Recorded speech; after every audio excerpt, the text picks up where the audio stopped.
Welcome to Best Kept Secrets Travel Podcast, Episode 8. My name's Morgan. And I'm Will, and on this episode, we're going to teach you guys how to save money whilst travelling, all to do with accommodation. Part 2. Best friends, and that's for life. Who stay traveling? I'm talking worldwide, 65 countries between the two. Every moment is so unbelievable. Sharing the best kept secrets about the trips and mistakes they made that they can't forget. So tell me if you're ready for a time to remember as they gear up for the next adventure. Yeah. Woo! Best kept secrets travel.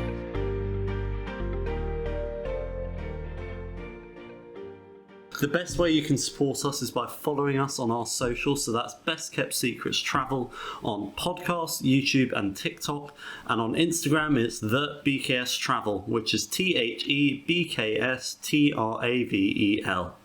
So, number one on how to save money whilst travelling, all to do with accommodation, is if you're really trying to find a piece of accommodation on Booking.com, Hostelworld, or any of these websites, is actually to be slightly cheekier, do the research, find the hostel which you really like, look off the location and the price, then actually try and find their own website or contact them directly through any phone numbers you can find online. Quite often you will be able to get a discounted rate, even though these websites try and push you away from doing that. They say, oh no, you'll get the best rate here. Do try and give it a go, because really often you will find you'll be saving them money on fees to do with the website. Yeah. There are just all these benefits of actually directly giving them a call, giving them a phone up.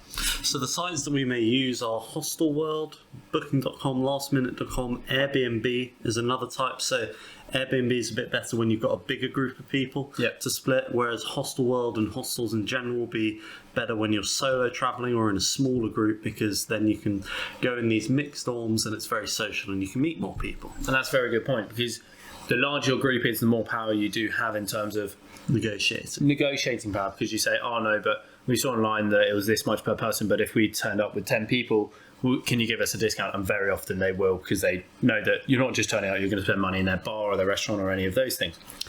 And if they don't have a website, another way you can contact them is to call them up. People will pick up the phone, and that is another way where you can find out how much it is and if they have any deals going on. Number 2, best kept secrets, how to save money whilst you're travelling, all to do with accommodation, is if you're walking around a city and you know you really want to stay in that city and you want to stay in a hostel, is actually just go directly into a hostel by phone. Don't sit there on your phone looking it up. Or if you found one online and you really like the look of it, but you don't want to book it online, do go straight into the hostel. Really often you will be that price. So many times we were in South America, we found a couple of hostels online, we thought, oh no, it's literally down the road for us, let's go in there. We went and said, oh, how much is it for a night? For a night, for the two of us, it was literally 1/3 of the price of what was quoted online. And it just shows that in person, especially if you go at certain times of year when tourists is down, these websites will still completely overquote what the hostel's really going to quote you in person. And this is a very good tip, but only really works when there's an abundance of hostels. You don't really want to risk it in busy season, or if you're going to somewhere like when we went to Ayers Rock and Uluru, there weren't that many options for hostels and accommodation.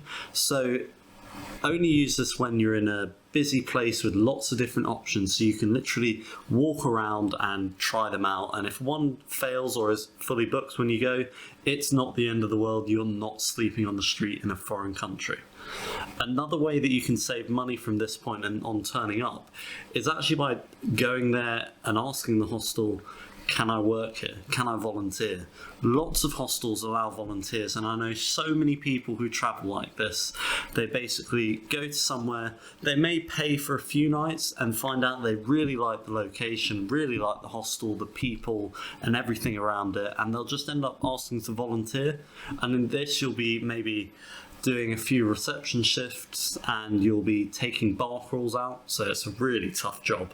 And in doing that you'll get accommodation and save money and free food off. This way, we've even met people who have done that way, thinking, oh, I'll earn some money while travelling. They're in the same hostel a year and a half later, still working just because they're loving it so much. And to be honest, if that's what you're really into, then you're going to enjoy it. I've met so many people who've, as Will said, done it by accident.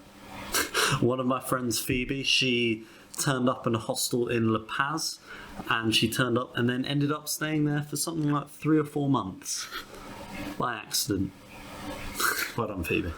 So, number 3 on Best Kept Secrets, how to save money whilst you're travelling, all to do with accommodation, is if you're really tactical and you actually don't mind having a slightly more uncomfortable sleep, but you're just caring about price, is to book overnight flights, overnight trains, overnight buses, overnight anything, because what you're doing is you're benefiting your travel, as in instead of you having to be awake on a bus or something or a train from A to B, you basically get to time jump, what we love doing in some of these episodes, but also you get to combine those prices. And very often people don't want to travel by night, so the actual transport cost is less, but you're also almost getting that accommodation included, which is a huge benefit whilst you're traveling. Yeah.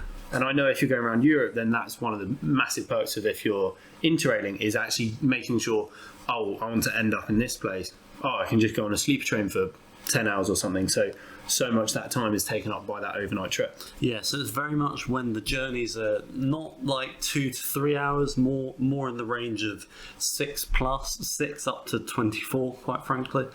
And I definitely did this a lot in Vietnam, where it was overnight buses, 9 to 10 hours every few days, and it saves money on accommodation. And also with a lot of our trips, we're quite tight for time.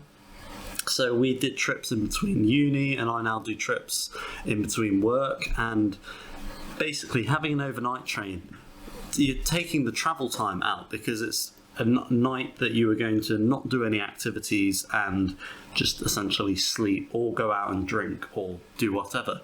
But by doing this night train, you're actually saving so much time, which means you can spend more time doing activities in the day, which is, for me, the biggest benefit. And when I travel, I want to do as many activities as I can.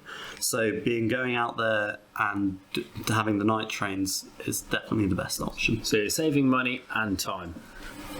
And sadly, funnily enough, that's all we've got time for on this episode of Best Kept Secrets, How to Save Money Whilst Travelling with Accommodation. We hope you've enjoyed it. If you've got any questions, or you've got any top tips or experiences with how you've saved money with accommodation, leave it in the comment below.